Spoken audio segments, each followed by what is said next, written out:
어디를 가는 항해자입니까? 예, 워싱턴 DC로 가는 것 아닙니다. 천국을 가는 항해자일 것이다. 이 땅 위에 살아가는 사람들의 공통적으로 원하는 소원이 있습니다. 우리 가정 행복했으면 좋겠어. 우린 좀 편안한 삶을 살았으면 좋겠어요. 난 좀 건강하게 오래오래 잘 살았으면 좋겠어요. 뭐 각가지 원하는 소원이 얼마나 많습니까? 그러나 욥기서 5장 7절에 이런 말씀을 욥이 하고 있습니다. 인생이 무엇이냐? 인생의 정의를 이렇게 내리고 있습니다.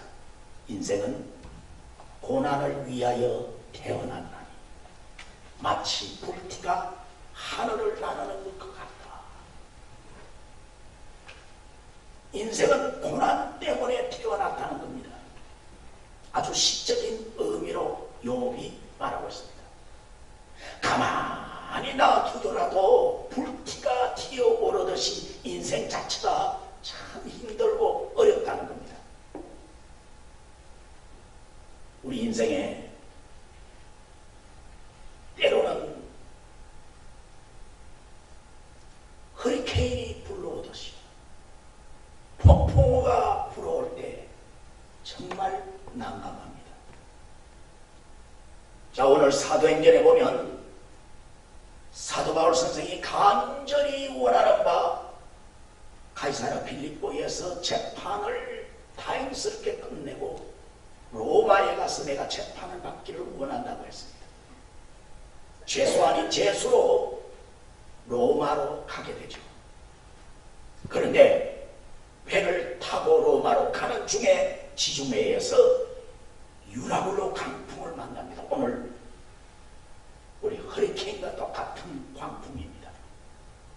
배 안에 있는 276명의 성객, 성자, 그리고 선원들, 그리고 로마 군인들 모두가 이 대풍 때문에 삽시간의 죽음의 위기를 당하고 있습니다. 사도 바울도 이 배를 타게 됩니다. 배의 이름은 알렉산드리아 호입니다. 알렉산드리아. 어쩌면 이 배는 우리 시대에 살아가는 저와 여러분의 인생일 수가 있습니다. 짧게는 바울이 로마 백길을 가듯이 우리 인생은 항해하는 백길을 가는 존재입니다. 저 위험한 배 속에서 대풍을 만나자 배 안에 있는 수많은 사람들이 이렇게 고백합니다. 이제 죽었다. 소망이 없다. 25절. 이제는 우리가 죽을 수밖에 없구나. 바로 이렇게 말할 때에 너 결코 우리가 죽을 수가 없습니다. 우리에게는 각자의 할 일이 있습니다. 나는 가이사 황제 앞에 서야 할 사람입니다. 하나님이 나에게 말씀해 주셨습니다. 오늘 이렇게 사람들이 다 죽었다고 말하는 바로 그 시간에 바울 사도는 당대하게 우리는 살 수 있다고 메시지를 전하고 있습니다.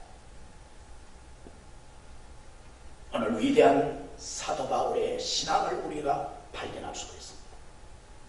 태풍 앞에서도 두려움이 없는 사람. 오늘 귀한 사명을 가지고 살아가는 사람임을 우리는 알 수가 있습니다. 우리 한번 따라서 합시다. 사명으로 살아가는 사람.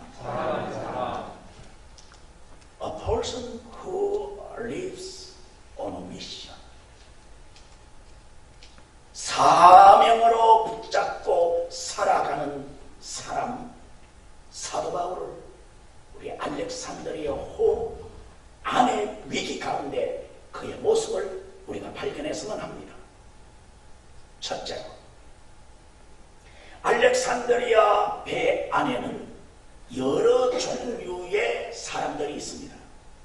첫째는 로마 군인과 백부장입니다.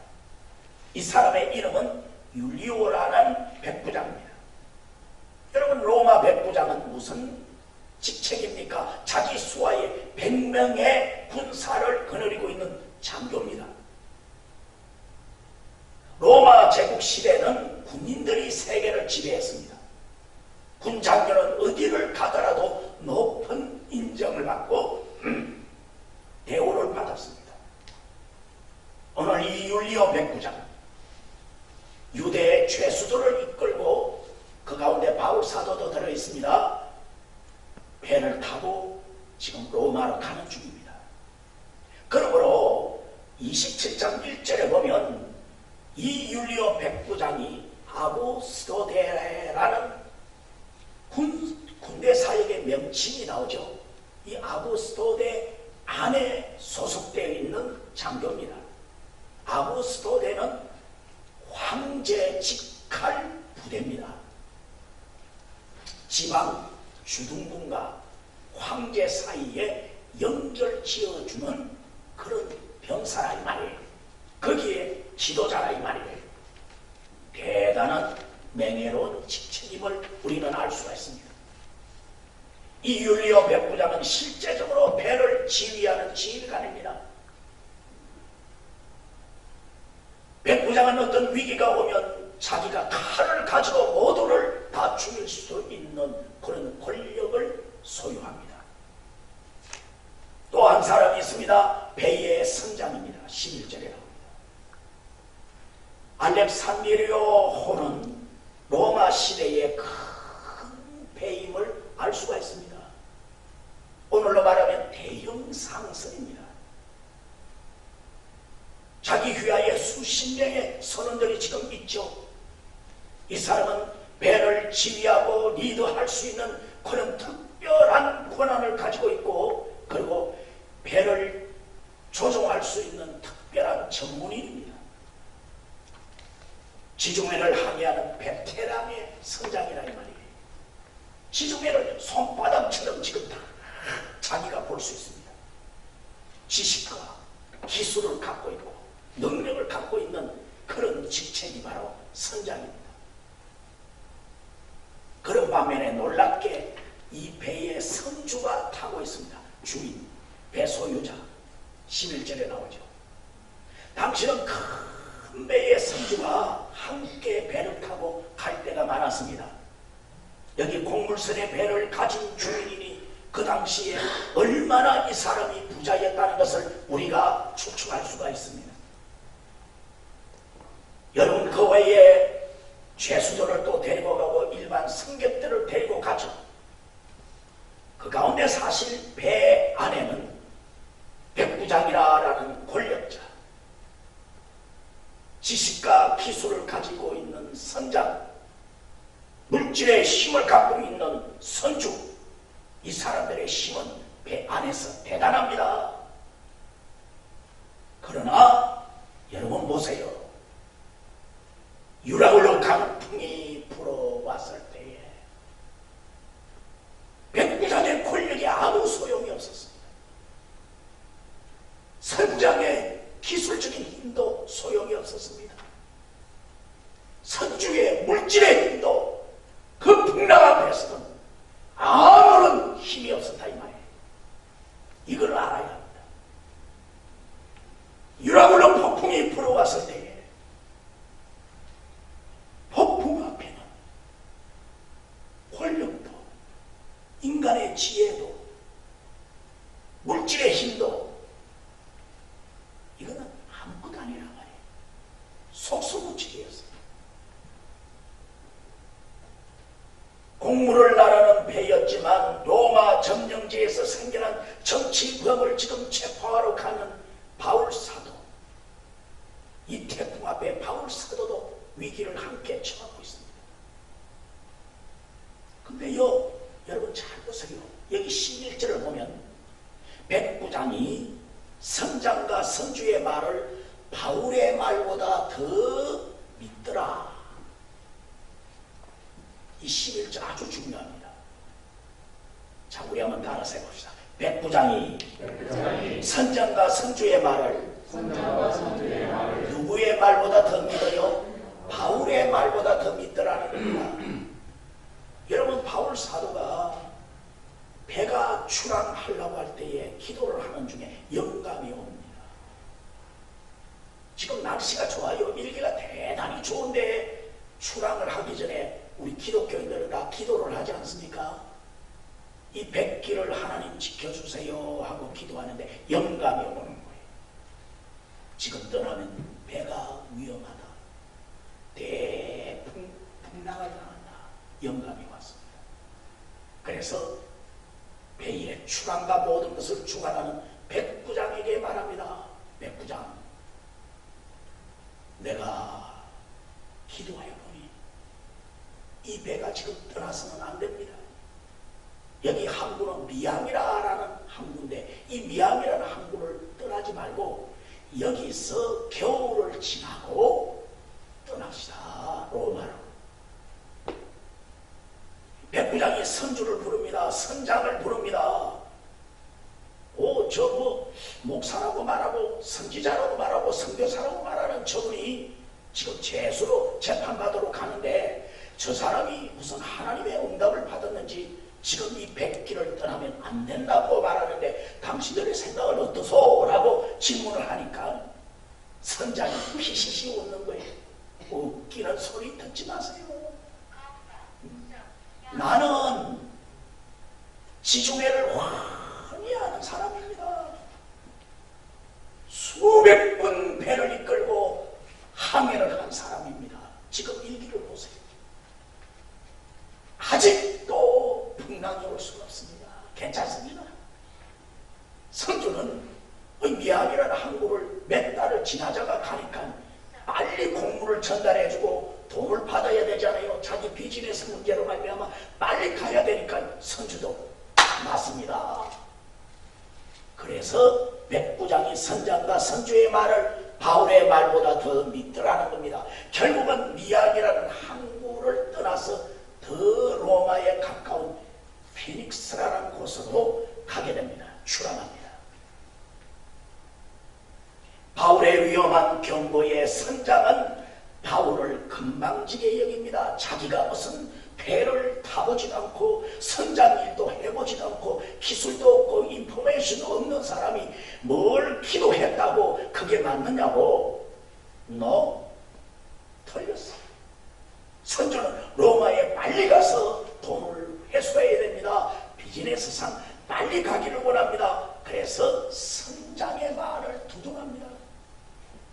그래서 백부장은 아니 배를 타보지도 않은 저 사람이 뭘 태풍이 오니 안 오니 이거 믿을 수 없다. 그래서 백부장은 피닉스로 떠나자 출항을 허락하고 말았어요. 두 번째로 로마행의 백길이 어떻게 됩니까? 얼마 있지 않았어. 성 가운데로부터 유라굴로라는 광풍이 크게 일어나더라고요. 14절에 나옵니다. 며칠 동안은 괜찮았어요.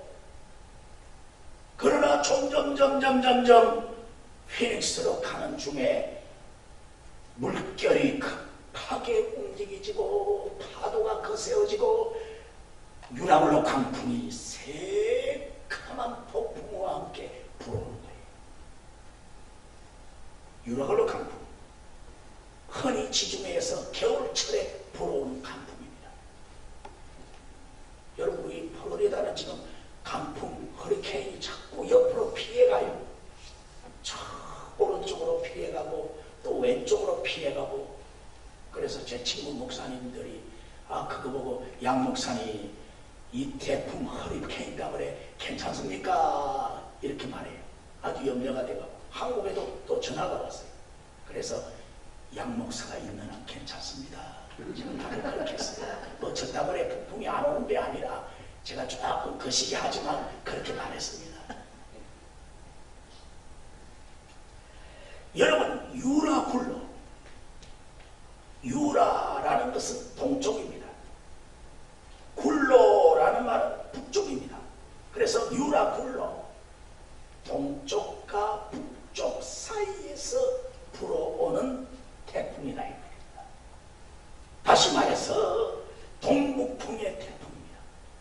지중해에서는 매년 이 태풍이 한두 차례 옵니다. 그래서 언제나 겨울이 시작되면 절대로 배를 출항하지 않습니다. 겨울을 지나고 난 뒤에 배를 출항하는 것이 예입니다.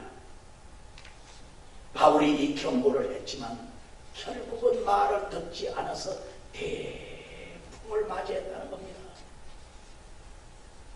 태풍 앞에는 선장의 지식도, 선주의 물질의 힘도, 백부장의 리더십도 속수무책이었습니다. 여러분, 이 자연의 죄, 그러나 하나님의 손길 외에는 인간의 어떤 것도 막을 길이 없습니다. 동북풍의 바람이 거세게 불어오는 겁니다. 사람들이 다 죽게 되었습니다. 폭풍 가운데 한 자리에 들어가지고 그 중앙에 휘말려가지고 얼마나 고통스러운지 여러분 배 타고 멀리 해보셨죠? 저도 한번 서울에 있을 때에 백령도에 가게 됐어요. 여러분 저 서해안의 백령도 북한에 가까운 그 섬에 백령도에 가는 중에 가는 날이 장날이 돼가지고 어떻게 물결이신지 한 5m 이상 돼요. 제가 우리 현장로님과 왜 그 군에서 배를 타고 오셨으니까 5m 정도면 대단히 높대요. 이 높이가 5m고 깊이가 5m니까 어쩌면 10m 정도 되는 거예요. 올라갔다 내려갔다니까. 우와, 죽는 줄 알았어요. 모든 목사님들이 전부 다 토해냈어요. 저는 안 토해내려고 용을 쓰고 힘을 쓰고 가다가 제일 마지막 많은 목사님들이 막 다 토해내고 날리고 뭐 화장실에 가고 난리인데 나는 괜찮더라고요. 할렐루야 이러는데 웬거니 마지막 되고 난 뒤에 도착 30분 전에 그냥 마지막 끝을 제가 내어주었어요. 우와 나오는데 와 여러분 멀미 당해보잖아요. 창자가 뒤틀리잖아요. 알렉산드리오가 대풍 가운데 죽을 위기에 처하니까 음식도 먹지 못하고 잠도 자지 못하고 이제는 죽었다, 이제는 끝났다 이렇게 할 정도가 되었다는 거예요. 바로 이때에 여러분 사도 바울이 메시지를 전합니다. 여러분 염려하지 마세요. 따라서 합시다. 이제는 안심하세요. 아멘. 하나님의 영광을 받았습니다. 죄수로 끌려가는 사도 바울의 입에서 메시지가 나왔습니다. 바울은 이 상황을, 이 위기의 상황을 이미 알고 있었어요. 그래서 하나님 앞에 간절히 기도했습니다. 하나님이 살아날 길을 알려주었습니다. 이것을 예감의 은사라고 말합니다. 예지의 은사라고 말합니다. 예감의 지혜와 힘이 어디서 나옵니까? 여기 구절에 보면 여러 날에 걸려 금식하는 절기가 지났다라는 말씀이 나옵니다. 이 절기를 양력으로 따지면 10월경입니다. 바울 사도가 당시 AD 59년경에 금식하는 절기가 바로 율법으로 말하면 대속죄일이에요. 이거는 가을이 지나고 겨울이 닥치기 직전에 대속죄일을 위해서 바울 사도가 하나님 앞에 기도를 하는 중이었어요. 이렇게 깊이 기도하는 중에 배를 타고 가는데 이 배가 미항에서 그대로 겨울을 지나고 가면 좋겠다라는 하나님의 영감이 바울 속에 임한 겁니다. 그래서 이 뱃길이 위험합니다. 미항을 떠나지 맙시다라고 요청합니다. 그런데 10절에 이런 말을 합니다. 다시 말하느니 여러분이여 내가 보니 이번 항해가 화물과 배뿐 아니라 우리 생명에 큰 타격과 어마어마한 손실이 올 것입니다. 닥쳐오는 대풍이 우리를 기다리고 있습니다. 우리가 떠나서는 안 됩니다. 간절하게 바울 사도가 요청했지만 바울의 이 말을 이런 지하에 막아버리고 말았습니다.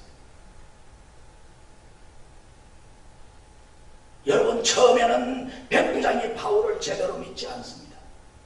선장과 선주도 바울을 인정하지 않습니다. 자기가 무슨 바다를 아는가? 풍랑을 알고 항해수를 알고 경험을 해봤는가? 저 사람은 배를 운전해보지도 못한 사람이 자기가 무엇을 안다고 함부로 우리에게 이래라 저래라 가라 말라 이렇게 말할 수 있느냐? 전문성이 있는 선장과 선주의 말을 백부장이 받아들일 수밖에 없었습니다. 문제는 바로 이전이에요. 결과가 어떻게 됩니까? 인간의 지식과 경험이 참담한 실패로 끝이 납니다. 오늘 본문에 유라굴로 강풍을 만난 겁니다. 다 죽게 되었습니다. 그래서 20절에 구원의 여망이 끊어졌더라. 이제 죽는다 이 말이에요. 이때에 바울 사도의 메시지가 들려옵니다. 25절입니다. 여러분, 25절의 말씀 우리 한번 따라서 합시다. 여러분이여 안심하라. 나는 하나님을 믿노라. 아멘. 이제는 안심하세요. 나는 하나님을 믿습니다. 하나님의 응답을 받았습니다. 우리는 죽지 않고 한 성으로 피난 가게 되어서 거기서 살 것입니다. 할렐루야. 여러분, 우리의 인생에도 이런 하나님의 응답의 축복이 임하기를 축원합니다. 세 번째로, 여러분, 바울 사도가 왜 이렇게 담대합니까? 이유가 무엇일까요? 그는 사명자였기 때문입니다. 하나님의 사명자였기 때문입니다. 유라굴로 강풍이 불어오자 선장이 필요가 없습니다. 선주가 필요가 없습니다. 율리오 백부장의 지도력도 필요가 없습니다. 배 안에 있는 모든 사람들이 삶을 포기합니다. 여러분, 15절 보세요. 배가 밀려 바람에 맞추고 갈 수가 없다. 17절을 보세요. 서르디스 암초로 말합니다. 연장을 내리고 그냥 쫓겨가더라. 배는 더 이상 어떻게 방법이 없어요. 그냥 물결 치는 대로, 그냥 바람 부는 대로 그냥 둘 수밖에 없어요. 지중해 항해길, 이게 바로 우리 인생길입니다. 이때 바울의 능력이 나타난 것입니다. 바울의 놀라운 예지력이 나타난 겁니다.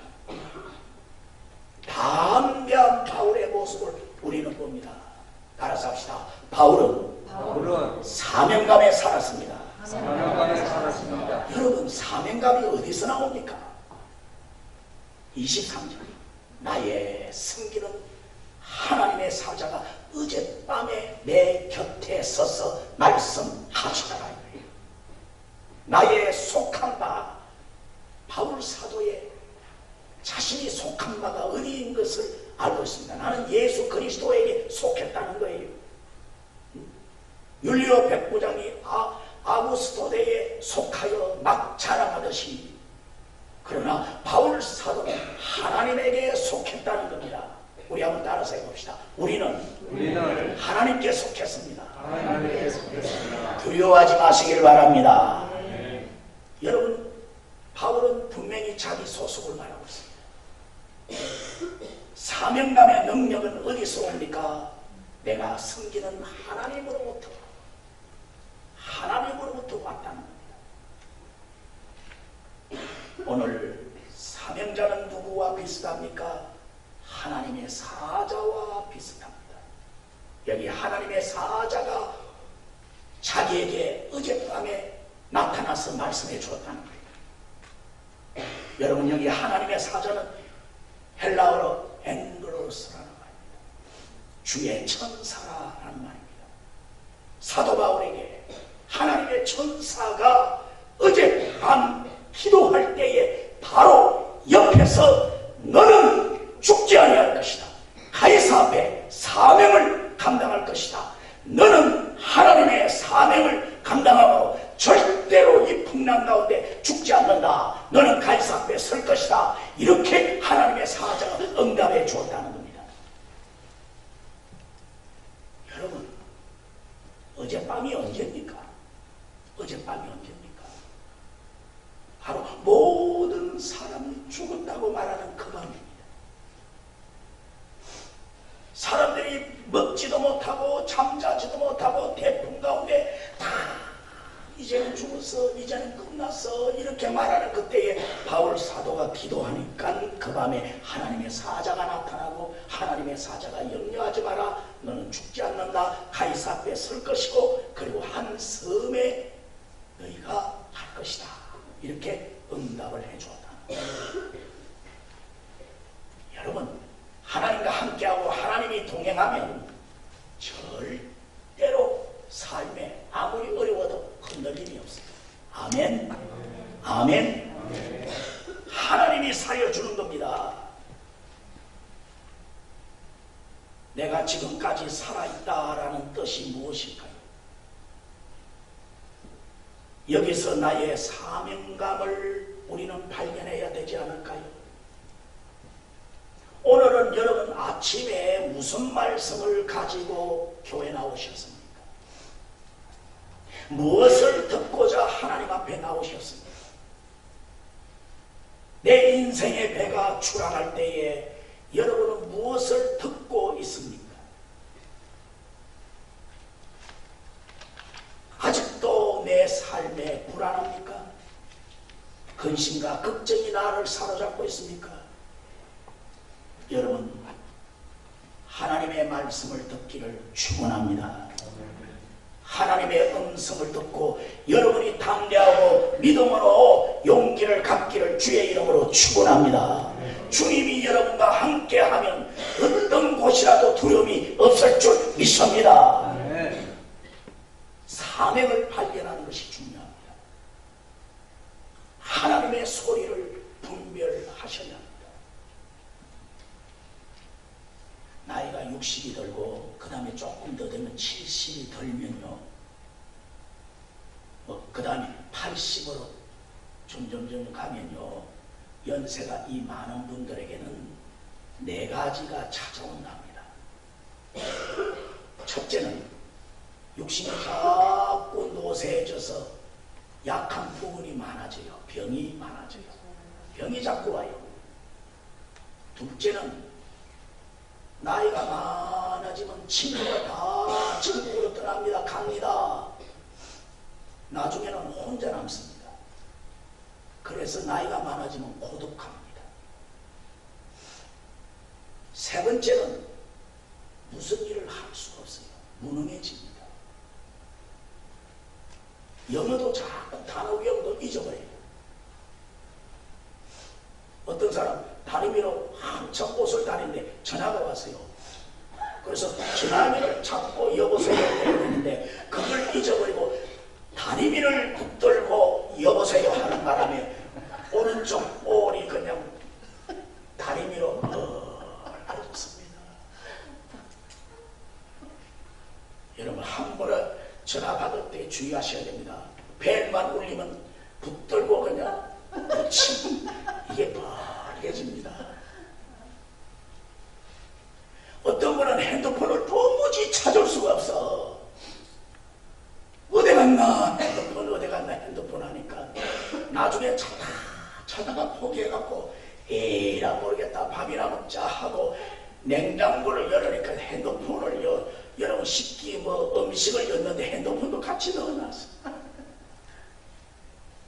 자, 이 치매가 이렇게 무서운 거예요. 사람이 일할 수 없는 무능한 상태가 옵니다. 자꾸 잊어버려요. 네 번째는 나이가 많아지면요, 주위 사람이 나에 대해서 무관심해집니다. 참 어떤 때는 자녀들도 부모에게 무관심합니다. 지금 애들 키우기가 바쁘니까. 그래서 여러분 자주 여러분이 전화해야 됩니다. 전화를 기다리면 안 됩니다. 그래서 우리 부모는 열심히 자식 새끼들한테 전화를 합니다. 얘야 잘 있었느냐 할렐루야. 왜 전화를 안 하니까. 열심히 하셔야 됩니다. 근데 나이가 많아지면요 사실 부인밖에 없어요. 그러니까 지금부터 부인에게 남편에게 부인에게 잘해야 됩니다. 뭐 지금부터 하면 좀 늦은 경우가 있어요. 54년 때부터 지금 잘해야 돼. 오, 할렐루야. 황후마마 이렇게 모셔야지. 막 궁녀 비슷하게 직업에 나오면 나중에 나이 많아지면요 여보 물 한 컵 좀 가져와줘 이렇게 말하면 어머 자기 왜 손이 없냐. 여러분 그때는 냉정해지는 거예요. 그래서 지금부터 나이가 아주 젊었을 때부터 부인에게 사실 서비스를 잘해야 됩니다. 예, 아멘은 딱 한 번만 하지만 예, 잘 해놓으면 나중에 여러분 다 대가지불을 받습니다. 자, 노쇠하면 병이 옵니다. 고독해집니다. 사람이 무능해집니다. 다 잊어버립니다. 사람이 나에게 무관심해집니다. 자녀에게도 마찬가지 무관심해집니다. 여러분 나이가 많아지면 이렇게 되는 거예요. 어쩔 수 없어요. 그럼에도 불구하고 나의 사명을 찾아야 합니다. 아멘. 내가 해야 할 일을 찾아야 한다 말이에요. 하나님의 일을 찾으셔야 한다 이 말이에요. 제가 한국에 있을 때 OBS 채널을 어떻게 보게 됐어요. 채널을 다 트는데 채수, 장수가 간정을 해. 채소, 장수. 뭐 야채를 이렇게 파는 거예요. 이름이 유수봉씨. 이 채소 장수인데 나이가 이미 76세가 된 오늘로 말하면 연세가 조금 많이 들었어요. 노인이 작은 식당을 하는데요. 그 식당에서 남는 거는 전부 다 무료 급식을 하는 거예요. 그래서 여러분 놀랍게 이게 소문이 나서 TV에 촬영을 하게 됐어요. 경기도에서 3군데나 여러분 사업처를 열어서 전부 다 이익이 나오면 매번 여러분 노인들 그리고 밥을 먹지 못하는 거린들에게 노숙자에게 그냥 오면 다 그냥 나눠주는 거예요. 혹 여러분 가운데 이 TV를 보시는지 모르겠어요. 주로 송탄, 안중 이 지역이 이분이 왜 이렇게 했느냐 간증을 해요. 자기가 홀로 살게 되었다. 너무 고독하더라. 근데 사업을 하는 중에 망해버렸어요. 얼마나 어렵는지 삼시세끼 밥을 제대로 먹지 못했어요. 그래서 그가 하나님께 기도를 했다. 하나님 내게 축복해 주세요. 내가 만일 사업을 해서 잘 되면 나같이 굶는 사람에게 난 돈 안 받고 그들에게 밥 주겠어요. 하나님 나에게 기적을 좀 베풀어 주세요. 이분이 그렇게 기도를 했단 말이야. 근데 우연히 어떻게 하다가 다행스럽게 조그마한 식당을 어떻게 열게 되었는데 웬걸 사람들이 막 찾아와서 식당을 도와주는데 금세 이 식당이 잘 되는 거예요. 그때부터 그가 하나님 앞에 약속한 대로 남는 거는 전부 다 덤으로 만들어서 옆에 있는 사람들, 먹지 못하는 사람들에게 도우기 시작했어요. 야, 이게 대단한 역사예요. 그리고 자기 집 옆에 농사를 지어서 이걸 전부 다 음식 재료로 만들었어요. 그리고 그저 12시가 넘을 때까지 자기가 헌신했습니다. 이게 소문이 났어요. 음식점은 흐르졌는데 흐름한데 얼마나 이 사람이 죽은 일 한다고 사람들이 막 찾아오는데, 그는 TV에서 이런 말을 해요. 나는 사명을 찾았습니다. 나는 기독교인으로서 멀리 가서 성교를 못할지언정 가난한 자에게 밥 한 그릇 주는 이 사명을 찾았습니다. 지금 내 마음이 편안합니다. 이야, 한국에 이런 분들이 많아. 그래도 하나님이 우리 조국 대한민국을 축복하는 이유가 이런 의인들, 믿음의 사람들이 요소요소에 있단 말이에요. 결론을 맺습니다. 신앙의 사명, 소명이 있는 사람은 절대로 흔들리지 않습니다.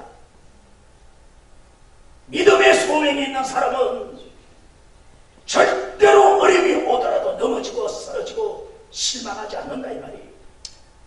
소명의 사람은 환경을 이깁니다. 소명의 사람은 고독을 이깁니다. 소명의 사람은 악조건을 이깁니다. 소명의 사람은 시험과 어려움과 난제와 고통과 고난을 이길 수가 있습니다. 따라서 합시다. 소명은 모든 것을 이기게 합니다. 아멘. 지금은 돌아가셨으면 여러분 빌리그레아 목사를 기억합니까? 나이 90세가 다 되어서도 나는 지금도 소명으로 마지막을 보내고 있습니다. 마지막으로 지금을 저수하지 않아요. 그러다가 하나님께로 갔어요. 여러분, 오늘은 우리가 공동모회를 합니다. 누구를 선출합니까? 교회 헌신하는 소명자를 선출합니다. 이 소명자를 선출하기 위해서 공천위원회가 오늘 몇 명 우리 공동회에서 우리가 뽑습니다. 앞으로 미래 우리 교회를 위해서 헌신할 귀한 일꾼을 뽑는 공천위원회. 여러분, 오늘 우리가 이 사명을 특별히 가지고 헌신할 이분들을 우리가 뽑는데 여러분 다 함께 하시고 하나님이 나를 부를 때 내가 이 일을 감당하는 사명자가 되기를 축원합니다.